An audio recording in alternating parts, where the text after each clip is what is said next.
Well, welcome back, viewers. As you can see, Dave's continuing with his drawing. But in looking at a piece like this, Dave, you only paint about, I don't know, was it 2 or 3 paintings a year? They obviously take you a great deal of time.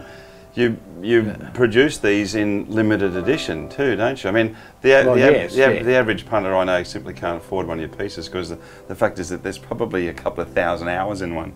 But to make it available, make the image available for people, you actually produce limited edition reproductions and giclées as well.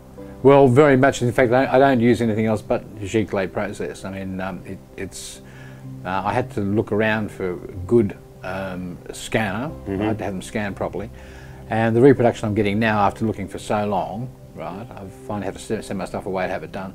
But the process itself is absolutely superb. And the high quality inks, I mean, they're Epsom inks, which are really, Epsom make some of the best inks in the world, but these are all light fast. Yeah.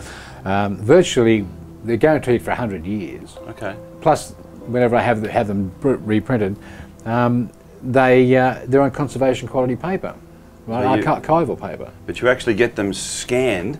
You've got a one over here. That's a proof sheet. Yeah. This is a proof sheet that you'll actually get. That's right. And they'll produce this simply to show you the colour. But the amazing part about David's work, and you can't see it unfortunately at home, but if I put these glasses on, these are 3D glasses, I suppose, like the ones you get at the movies. But if you put the glasses on, all of a sudden the picture becomes literally 3-dimensional. It's like you could actually put your hand in and out of the painting. It really is. It's amazing. It's incredible stuff. But going from there, and obviously they'll take these proofs. There's another one right there, another 3D. I mean, the colour's just wonderful. But do you have an example of one for us? Of a giclée print? Yeah, I have. We could have a look at it. I only got this back the other day, but it's the original I sold some time ago, but I sell the prints on a regular basis, and this one just arrived, so it's actually the only one I've got with me at the moment. But yeah, that's the quality and of the colour. You can put it side by side with the original, and not only is the detail there, but also the colours there. I mean, the detail is unreal. If you look at this, guys, you can literally see that each one of these little mosaic pieces in here it's got its own shadows. I would go nuts if I was doing this. But just your imagination and the way you go about everything is just fascinating. So when they take a photo of this? Well, they actually scan it with a very high-powered scanner. Yeah. And whilst it's not what you call a cheap process, it's a permanent record. The files are huge, and it means that like when I do corporate work, the image may be suitable for one area, but they may want a larger one. So I can virtually increase the size of the print up to 50%. And once again, I mean, is that Canson paper or? Oh, more than likely. Yeah. More than likely. Because the quality's great on it. But the inks are superb.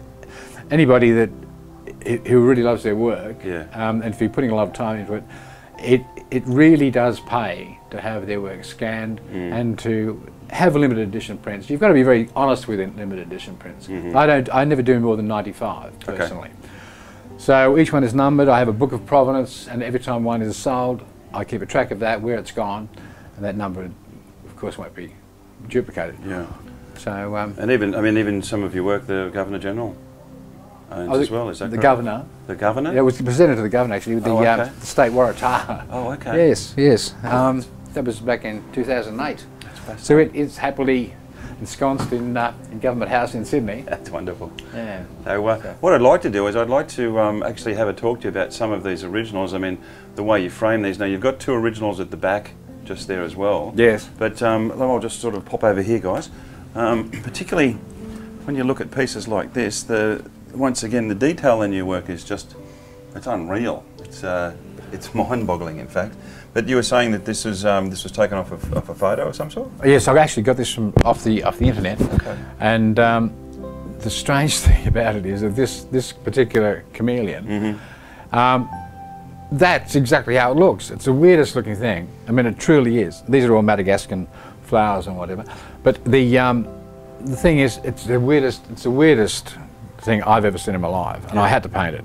The colours are the same. That's great. I mean, you wouldn't think anything like that could walk around on Earth, but no, it's great. it's quite magic, you know, quite magic. It's quite a magic creature. And part of being a professional artist really is the presentation of your work as well, isn't it?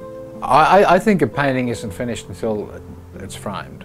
Yeah, I mean, if you, compared to this one, and say if we just move along this guy here, and obviously you can just see the mat, and actually that looks like it's actually been elevated off the board. Yes, it has. I had that just to give it another, just a quirky, if you like, a quirky change. Other people do it, but I think it works. And these are originals, aren't they? Yes, yes. These both are originals. So they are for sale, guys. But no, I mean, as I said once again, the detail in these is just it's amazing, it really is.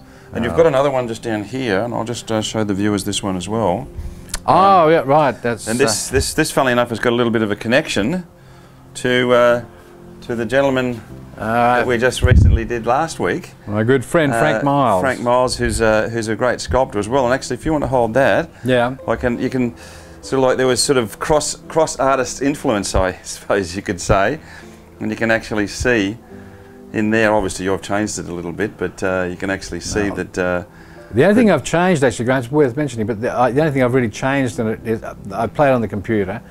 Bronze doesn't come up terribly well in a painting, so I played with the computer and I turned it blue, and then I reversed the image. That's just great. Because, but nonetheless, it's his work, and I believe he's very happy with it. So yeah, no, it's just. But I love his work. I love his work. I honestly can't get over the detail that you put into these.